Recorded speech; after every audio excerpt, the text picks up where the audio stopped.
बिल्कुल स्वस्थ रहने के लिए, फिट रहने के लिए दो बातें बहुत महत्वपूर्ण होती हैं। नंबर एक, शरीर के हर अंग का व्यायाम हो, कोई भी अंग शिथिल ना पड़े, हर अंग की मांसपेशियों में स्ट्रेचिंग हो।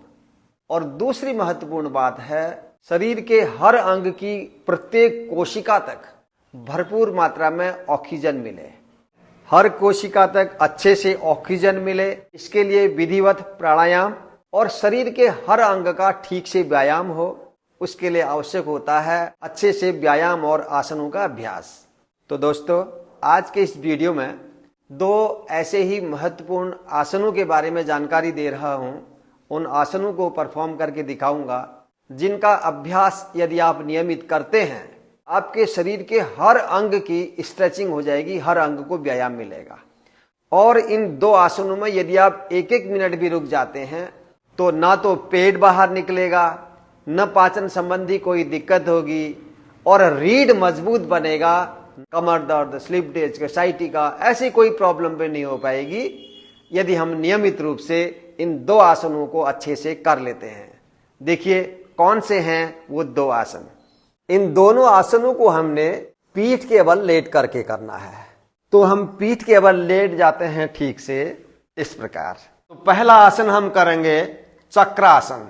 इस आसन के लिए दोनों पैरों को इस तरीके से मोड़िए और दोनों हथेलियों को कंधों के नीचे इस प्रकार रखें कि उंगलियां नीचे की ओर हों, पीठ की ओर हों। अब दोनों हाथों में दबाव देते हुए, श्वास भरते हुए ऊपर की ओर उठना है। कमर उठाया, सिर को उठाया और पूरे शरीर को ऊपर की ओर खींच के रखना है ऐसे। जब आप पूरा ऊपर उठ जाएंगे, ऊपर की ओर को पूरे शरीर को खींचना है और पूरे शरीर का वजन आपके हाथों में और पैरों में रहेगा। अधिकतम वजन आपके भुजाओं में आएगा, इसलिए यह आवश्यक है कि भुजाओं में, कंधों में मजबूती हो, ताकत हो। तो इस आसन में यदि आप रुकेंगे लगातार, यदि 1 मिनट भी आसन में रुक जाते हैं तो आप देखेंगे कि पूरे शरीर के एक एक अंग में खिंचाव होगा। अपनी क्षमता के अनुसार आसन में रुकें और थक जाएं तो फिर आराम से पहले सिर को ज़मीन में टच करें, कंधे रखें, फिर आराम से शवासन में विश्राम करें। पूर्ण विश्राम तक शवासन में लेटे रहें। इसके बाद दूसरा आसन करेंगे हम हलासन। वह इसका काउंटर पोज भी है। इसके बाद फॉरवर्ड बेंडिंग का आसन करना भी आवश्यक होता है।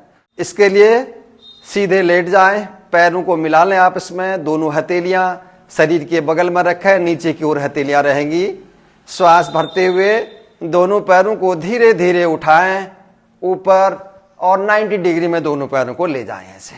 श्वास बाहर छोड़ते हुए कमर को उठाएं ऐसे, कंधे जमीन में, कमर को, पीठ को उठा लिया और धीरे धीरे पैरों को सिर के पीछे जमीन पर मिलाने का प्रयास करेंगे। पूर्ण स्थिति में दोनों पैर के पंजे सिर के पीछे जमीन पर लगे रहेंगे।